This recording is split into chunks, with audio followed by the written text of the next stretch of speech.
గౌరవనీయులైన ముఖ్య అతిథులకు, ప్రధానోపాధ్యాయులకు, తల్లిదండ్రులకు, ఉపాధ్యాయులకు ముందుగా నా హృదయపూర్వక నమస్కారములు. అలాగే నా తోటి విద్యార్థులకు 77వ గణతంత్ర దినోత్సవ శుభాకాంక్షలు.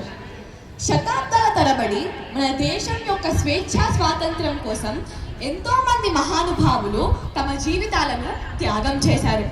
వాళ్ళందరి యొక్క దివ్య స్మృతి పదానికి అంజలి గడిస్తూ మనకి వారి త్యాగాలను, బలిదానాలను గుర్తుంచుకునే విధంగా మనకి 1947 ఆగస్ట్ 15వ తేదీన స్వాతంత్రం లభించింది.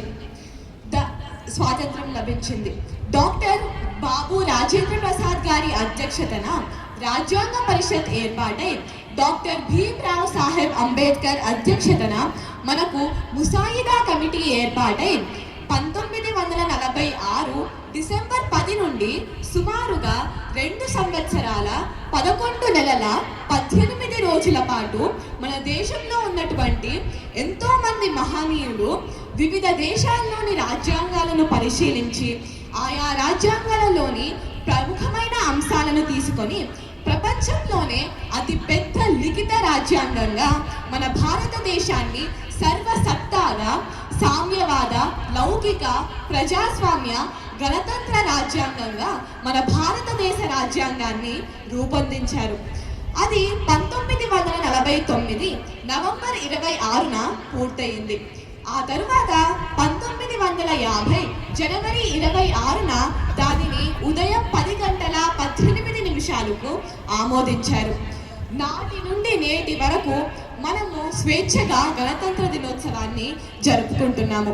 దీనికి కారణమైన కొంతమంది నాయకులనైనా మనం పురస్మరించుకోవాలి. భగత్ సింగ్, లాలా లజపత్ రాయ్, అల్లూరి, టంగుటూరి, బిపిన్ చంద్రపాల్, మహాత్మా గాంధీ వంటి ఎంతో మంది నాయకులు ఆనాడు తమ జీవితాలను అంకితం చేస్తే ఈనాడు ఈ జెండా ఈ విధంగా రెపరెపలాడుతుంది. ఖగోళ శాస్త్రంలో కీర్తి సాధించిన మన దేశం ఎన్నో సంస్కృతి సంప్రదాయాలకు, వేదాలకు పుట్టినిల్లు.